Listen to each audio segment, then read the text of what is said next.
बिस्मिल्लाहिर्रहमानिर्रहीम अस्सलाम वालेकुम dear students. Figures of speech मैं इस अपने एक ही वीडियो में जितने भी फिगर्स ऑफ स्पीच है वो सब कवर करूँगा और बहुत आसान अंदाज में मैंने ये सारा आपके लिए रेडी किया है। सुने, सबसे पहला सिमिली।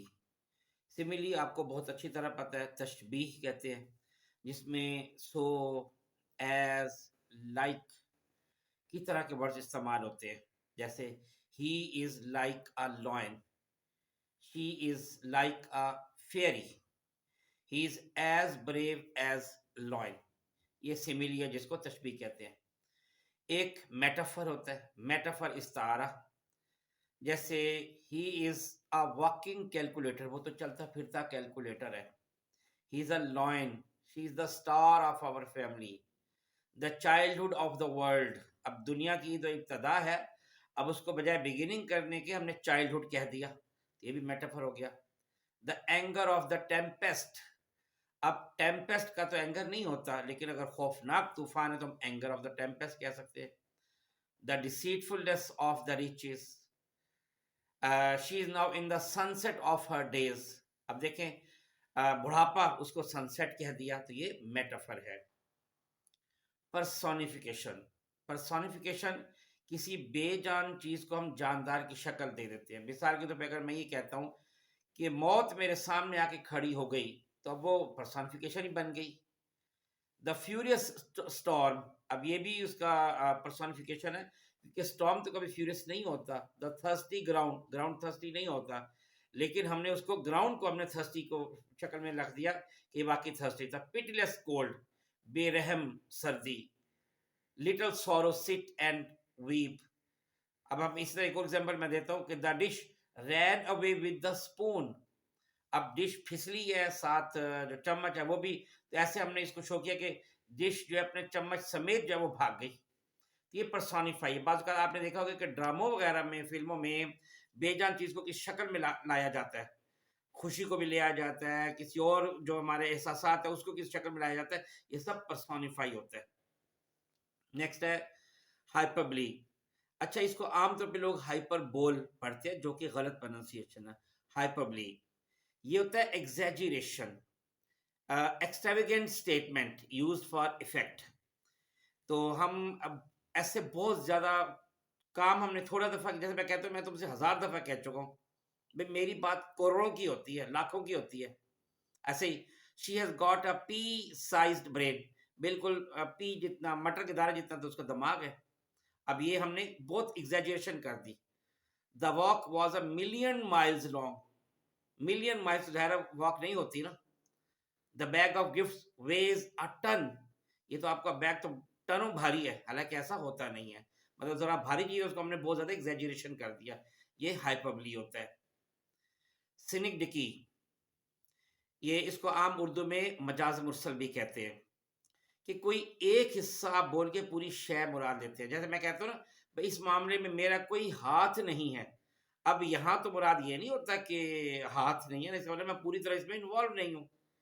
हम कहते हैं चेक करो कितने हेड्स है। अब हेड से मुराद यहाँ इंसान है ना, अकेले हेड तो नहीं होते। हम कहते हैं अपनी शक्ल गुम करो, अब अकेला तो ये नहीं कह सकते शक्ल खाली गुम करनी है, पूरे के पूरे चले जाओ। He got some new wheels, उसने कुछ न्यू व्हील्स जो कोई नई व्हील्स खरीदी है, तो अब यहाँ पे मुराद से मुराद कार है, अब अकेले व्हील तो नहीं खरीदे ना। Faces in the crowd, he will hire some more hands for construction, वो कंस्ट्रक्शन के लिए कुछ और हैंड्स जो हायर करेगा। अब ज़ाहिर सिर्फ अकेले हैंड्स तो हायर नहीं होते, पूरे मजदूर हायर किए जाते हैं। ये सिनिक डिकी है। इस तरह एक और एग्जांपल मैं देता हूँ कि हम कहते हैं बिहाइंड द बार्स, अब इसका मतलब है जेल में, अकेले बार के पीछे तो नहीं ना वो। नेक्स्ट है ट्रांसफर्ड एपिथेट्स, ये होता है कि किसी शख्स की खूबी है, जो इंसान की जो खूबी है ना, वो हम किसी चीज में मुंतकिल कर देते हैं या किसी एक्टिविटी में मुंतकिल कर देते हैं। मिसाल तो अगर मैं कहता हूँ कि मेलोडियस प्लेन, PLAIN, तो अब हालांकि कोई भी मैदान मेलोडियस तो नहीं होता, लेकिन हवा चल रही थी और ऐसे सुर आ रहा था, हमने कहा मेलोडियस प्लेन। स्लीपलेस नाइट, कोई नाइट तो स्लीपलेस नहीं होती, इंसान स्लीपलेस होता है, लेकिन हमने ना वो बात, उस इंसान की खूबी है वो किसी और चीज में मुंतकिल कर दी। डार्क सी, अब सी डार्क नहीं होता। हैप्पी बर्थडे, अब बर्थडे तो कभी हैप्पी नहीं हो सकता, लेकिन हमने हैप्पी की जो खूबियां बर्थडे में मुंतकिल कर दी। केयरलेस मैच, स्कॉर्नफुल आइज, अब वो नफरत नफरत वाली आंखें, ठीक है, वियरी रोड। तो ये जो इस किस्म के वर्ड्स होते हैं, जब किसी चीज की खूबी, इंसान की खूबी किसी चीज में मुंतकिल कर दे, इसको कहते हैं ट्रांसफर्ड एपिथेट्स। अब है यूफिमिज्म। यूफिमिज्म होता है अपने किसी बात को ना बहुत अच्छे पोलाइट वे में जब आप कहते हैं ना, उसको यूफिमिज्म कहते हैं। समझाने के लिए बता दूं, भाई फला इंसान मर गया है। अब एक यूफिमिज्म उसका ये होगा कि फला इंसान अब्दी नींद सो गया है, फला इंसान खाले की हकीकी से जा मिला है, ठीक है। ये एक अच्छे अंदाज में आप जब बात करेंगे तो इसको यूफिमिज्म बोलते हैं, यानी किसी अनप्लेजेंट और डिसएग्रीएबल को आप एग्रीएबल अंदाज में बोलते हैं। इसकी एग्जांपल मैं दे दूं कि you are telling me a fairy tale. अब देखो इसका मतलब तुम मुझसे झूठ बोल रहे हो, तो अब अच्छे अंदाज में कह दे कि तुम फेरी टेल मुझे बता रहे हो। ही हैज फॉलन एस्लीप, अब दिन नींद सो गया, ठीक है। तो अब यहाँ पे मेरा डेड है, तो इसको हमने यूं कह दिया, यू आर फायर्ड, ठीक है। अब एक मोटा शख्स, उसको बजाय मोटा फैट कहने का आप कह दो बिग बोन्ड, ये भी यूफिमिज्म है। You are spinning the truth, तुम सच को घुमा रहे हो, ठीक है। तो यहाँ पे मुराद झूठ बोल रहे हो। और एक अगली शख्स है जरा भद्दा सा, उसको कहते हैं यू आर अगली लुकिंग, बजाय यू आर यूनिक लुकिंग कह दिया। तो ये यूफिमिज्म होता है कि इस चीज को हम बहुत अच्छे अल्फाज में हम बता रहे होते हैं। नेक्स्ट है मेटोनमी। इसको लोग मेटोनोमी पढ़ते हैं, ये मेटोनमी है। ये होता है कि किसी शय को ऐसा लफ्ज हम देते हैं जो उससे ताल्लुक रखता है। अच्छा, वो उसकी किसी सिफ्त की वजह से होता है, कोई अच्छी या बुरी खूबी की वजह से। मिसाल के तौर पे जब हम एक नाम ले दिया व्हाइट हाउस, अब हालांकि व्हाइट हाउस तो कोई भी हो सकता है, लेकिन जब हम व्हाइट हाउस कहेंगे ना, तो इससे मुराद सिर्फ वो सदर अमेरिका का जो घर है उससे मुराद वही होगा, ठीक है। अब हम कहते हैं क्रेडल टू ग्रेव, अब यहाँ मुराद झूले से कब्र तक नहीं, मुराद है चाइल्डहुड से डेथ तक। अब हम इसी तरह मैं कहता हूँ कि I have never red Milton, मैंने कभी मिल्टन को नहीं पढ़ा। हालांकि मिल्टन को नहीं पढ़ा जाता, मिल्टन की जो बुक्स है उसको पढ़ा जाता है, ठीक है। तो इससे मुराद जो है ना, ये मेटोनमी है, तो उसकी किसी खूबी की वजह से हम जो है ना उसको बोल देते हैं। अब मैं कहता हूँ a smooth tongue wins favour, हालांकि टंग कभी स्मूथ नहीं होती है, ठीक है। तो ये मेटोनमी है।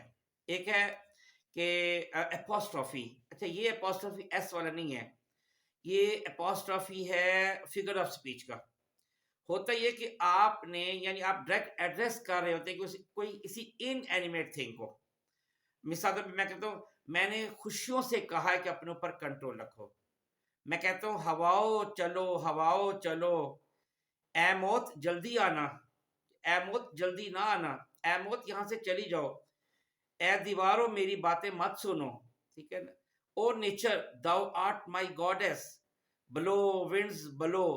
तो किस तरीके से इन एनिमेट थिंग को जब हम डायरेक्ट एड्रेस कर रहे होते हैं, ए बारिश जरा थम थम के चल, जरा आहिस्ता बरस, तो ये एपोस्ट्रफी कहलाता है। नेक्स्ट है एक्सक्लेमेशन। ये बहुत आसान से आपको पता होगा, ये स्ट्रॉन्ग एक्सप्रेशन ऑफ फीलिंग होता है। जैसा जैसे what a lovely view you have here, that's fantastic, what a big surprise, ठीक है। What a lovely scene it is, ठीक है, ये एक्सक्लेमेशन है। What a lovely view you are here, ये जो मैंने अभी बताया आपको। नेक्स्ट है क्लाइमैक्स। क्लाइमैक्स होता है कि arrangement of series of ideas in order of an increasing importance. ऐसे स्टेप बाय स्टेप बात आगे चलती है, यानी ये किसी स्टोरी का क्लाइमैक्स वो होता है जब किसी प्लॉट का कॉन्फ्लिक्ट जो वो रिजॉल्व हो जाता है। जैसे हीरो शहजादी को बचा लेता है, जब खुफिया खजाना तलाश कर लिया जाता है, किसी ड्रैगन को कत्ल किया जाता है, तो ये सारा उस वक्त क्लाइमैक्स होता है बात को। मिसाल तौर पर मैं कहता हूँ कि he lost his house plants, his job and his family. तो अब स्टेप बाय स्टेप आगे चला तो एक क्लाइमैक्स बन गया, ठीक है। When wealth is lost something is lost, when health is lost everything is lost, तो ये उसका क्लाइमैक्स है। नेक्स्ट है onomatopoeia. Onomatopoeia words whose sound suggests its meaning, यानी आप साउंड सुन के आपको समझ आ जाता है कि सिचुएशन क्या है। मिसाल के तौर पे The pig squeaked when it saw the dog coming.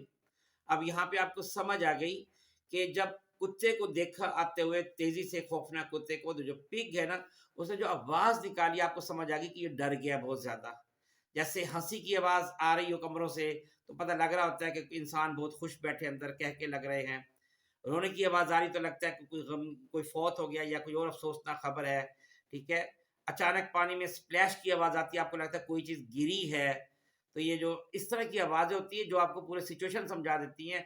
Knock, boom, Gulp, suddenly there was a loud sound thud at the door। ठीक है। तो ये सारी जो है ना ओनोमेटोपिया है। नेक्स्ट है सरकमलिक्यूशन। ये होता है कि आपने किसी फैक्ट या आइडिया को राउंड अबाउट तरीके से बयान करना, घुमा फिरा कर बताना। फिलहाल तो पे आप एग्जाम में फेल हो गए हैं और आप घर जाते हैं तो आपके बाबा पूछते, तो आप कहते हैं बाबा असद फेल हो गया है। कहते हैं आपका रिजल्ट क्या रहा? आप कहते हैं बाबा वो अदनान भी फेल हो गया है। भाई तुम्हारा क्या? बाबा वो अली भी फेल हो गया है। ठीक, आप असल बात, ये बात को घुमा चढ़ा के इस तरह हम ये कहते हैं कि he was not burdened with over abundance of schooling. अब ये भी बात को घुमा फिरा के बताइए, कहना क्या चाहता था कि उसने कभी शक्ल स्कूल का मुंह नहीं देखा, स्कूल जाने की जहमत गंवाने की, इसका मतलब वो अनएजुकेटेड है। तो जिस बात को आपने सही तरीके से ना करना, बात को घुमा चढ़ा के जो बात करते हैं उसको सब सरकमलिक्यूशन। नेक्स्ट है टोटोलॉजी। टोटोलॉजी या इसको प्लियोनिज्म भी कहते हैं।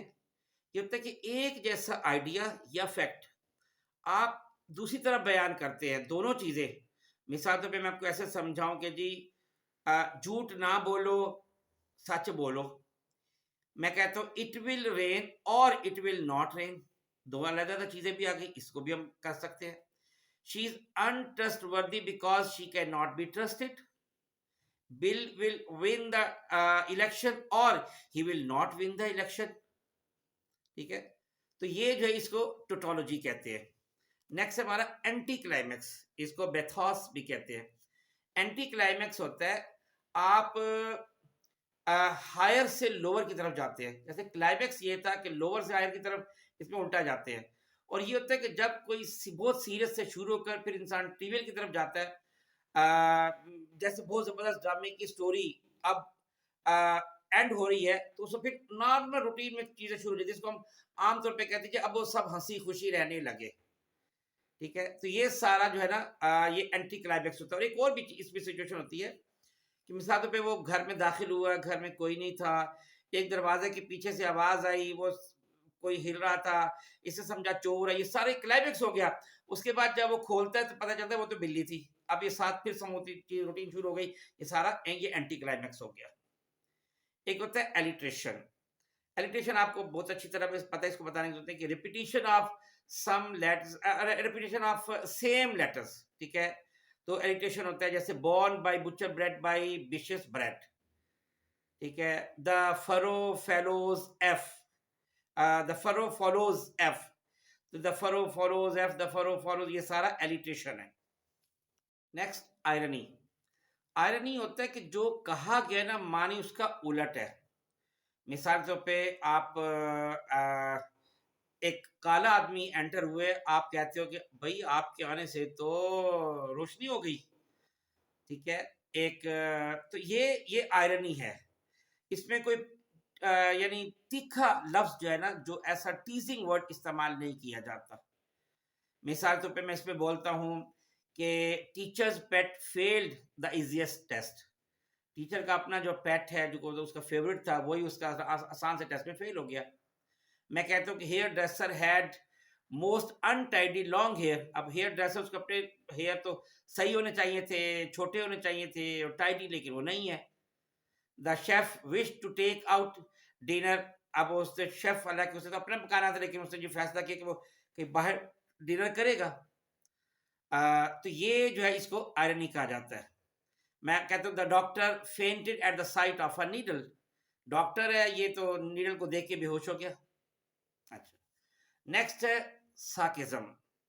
ये सार्केज्म थोड़ा सा, ये सैटिरिकल रिमार्क्स होते हैं, थोड़ा सा तीखे होते हैं, जो थोड़ा सा इंसान को टीज हो रहा होता है। कोई सुरमा लगा के आया जरा ज्यादा, हम कहते हैं आपने तो शायद सुरमे की दुकान खोल ली है, तेल ज़्यादा लगाया तो भाई तेल की फैक्ट्री लगाई हुई है। हम कहते हैं कि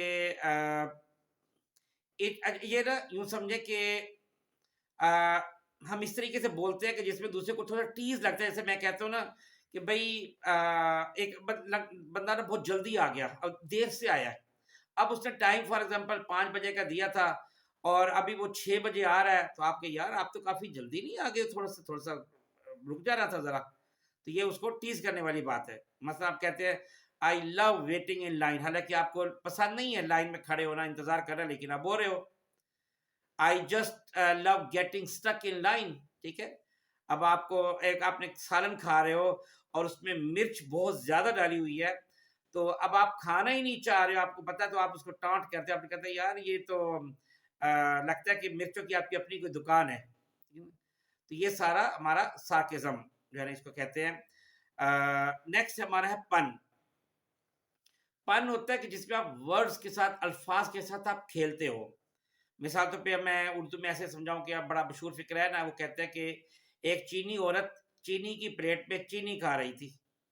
तो इसी तरह I saw a saw which could not saw. अब ये जो सॉ है इसके 3 डिफरेंट 3 अलग-अलग मीनिंग है यहाँ पे। आई सॉ मैंने देखा, अ सॉ एक आ रहा, व्हिच कुड नॉट सॉ जो काट नहीं सकता था। तो ये पन है। इसी तरह और भी है, मिसाल के तौर पे मैं कहता हूँ कि जी बंदर की किस साइड पर ज़्यादा फर होती है?